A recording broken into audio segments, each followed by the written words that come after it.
This is the most vulnerable thing I've ever shared on the internet, but this was my skin exactly 1 year ago, and this is my skin today. And honestly, today it looks the best it has looked since this all started happening to me, so that says a lot. Now buckle up, because I feel like the last 5 months of my skin journey have been nothing short of unique. I have yet to see someone go through the exact same experience as me, and I feel like I need to provide this context in order for you to understand how we got from this to this.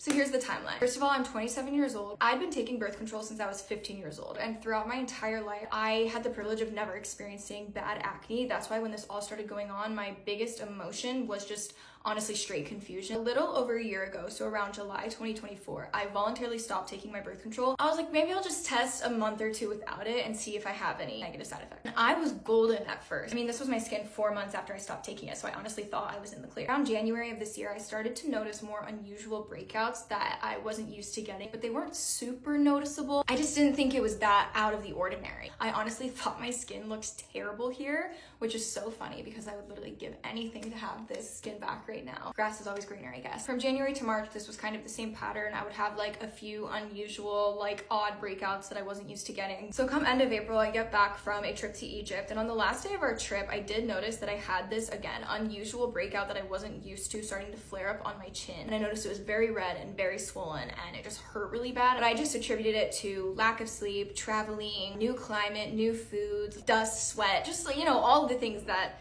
can trigger a breakout. I get back, I keep my routine super simple to try and reset, and that's when I notice things start to really take a turn. Start to experience an entirely new kind of breakout. The most painful, like my whole chin was swollen, you can see. I was peeling, I was washing my face with just a cleanser and then putting moisturizer on, and that was it. 5 minutes after I would put on moisturizer, my whole face would just start to peel. That's when, God bless her, I was talking to my mom about how bad of a breakout I was having, and she looked at me and she goes, Sophie, that does not look like acne, girl. You look infected. We need to get you into a doctor ASAP. Needless to say, I was in the dermatologist the next morning. Again, God bless my mother. The dermatologist immediately agrees that this does not look like acne and looks like an infection. The test results ended up coming back positive for bacterial folliculitis and staph. I was prescribed doxycycline for 4 weeks. I was told to give it about 4 weeks and I should be back to normal. So I'm thinking, yay, we are in the clear. I'm so happy when my mom pointed this out. This isn't acne like I thought. I just got an infection. Bada bing, bada boom. Wrong. Over the first 2 weeks of the doxycycline, my skin improved drastically. So that's why I thought, oh my gosh, 2 more weeks and I'm gonna be good to go. I felt like it was working really well at first and then it just kind of stayed the same. So I called my derm, she told me to come in and she agreed with me. And that's when she was like, all right, now I think this is probably a fungal infection. In order to test for a fungal infection, they have to take a culture of your skin. So I had stitches in my face for like a week. That was super awesome. Unfortunately, a fungal test takes about 4 to 5 weeks to come back because they literally have to send that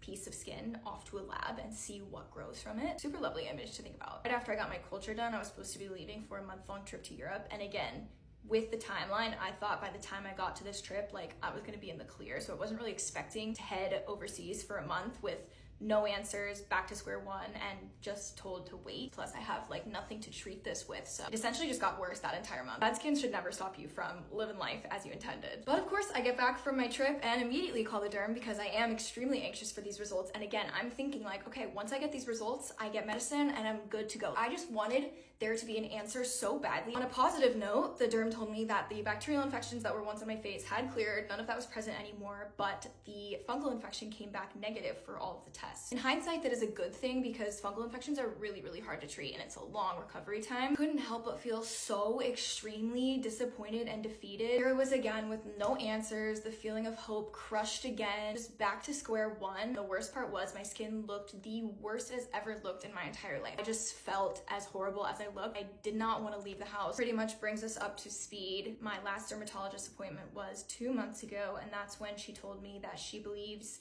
this must just be hormonal acne. I'm a very why-oriented person and I want to get down to the bottom of the why behind everything. I was really just asking my derm, you know, why did this go from a bacterial infection that came back positive with no assumption that this would be acne to then, okay, it must be a fungal infection, to now, oh, you know what, like it actually is acne. She told me the reason she thinks this is hormonal acne is because it adds up perfectly with the timeline of the effects of birth control leaving your body. It can take 3 months for your body to even start to experience what it might be like without those hormones. For second reason being, what triggered such an intense flare-up was stress, which honestly looking back makes sense. April was the most stressful month of my life, and I do believe that what you're going through internally manifests itself externally, so I'm not surprised by that. She also thinks the bacterial infection on top of, you know, this kind of hormonal acne plus the stress just kind of went and my skin basically exploded. And that's kind of what I feel like happened. Like my skin literally went from 0 to 100 so fast. You can tell, like, I do not have any haven't had actives, knock on wood, in like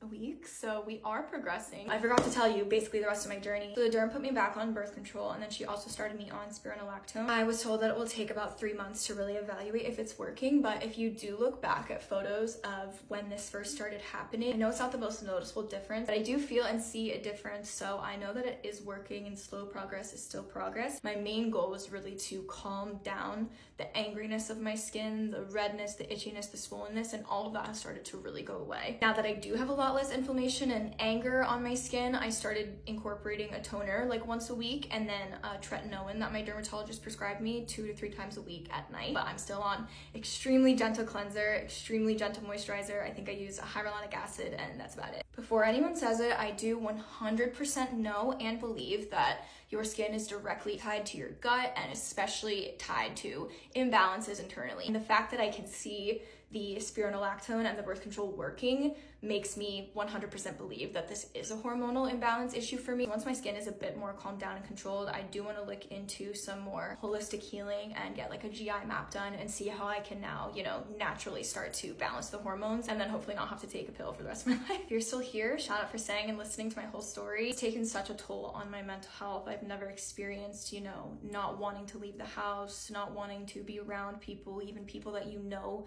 love and care about you, and like could literally not care less about what's going on with your skin. It's just not a great feeling. So I just want to say, if you are going through something similar, we are in this together, and you'd be surprised again at how many women I have talked to who have or are experiencing something similar to this. And I think that that honestly is the biggest issue of them all for me. Why so many women our age are experiencing these kind of side effects. I feel like there is such a lack of research that goes into women's health. I'm going to share exactly what I'm doing in this series weekly and what I've done in the past to kind of start to heal this, and what I'm continuing to do to heal it and get my skin back to feeling like myself again. If you've been following me for some time, you know that I'm very spiritual, and like I mentioned in this video, I do believe that everything that you're going through internally can express itself physically and externally. I do believe that part of the reason I'm going through this is to show up authentically and real, even if it feels far from myself or imperfect. This is me showing up in a way that I have never felt the confidence to do so before. Love you guys.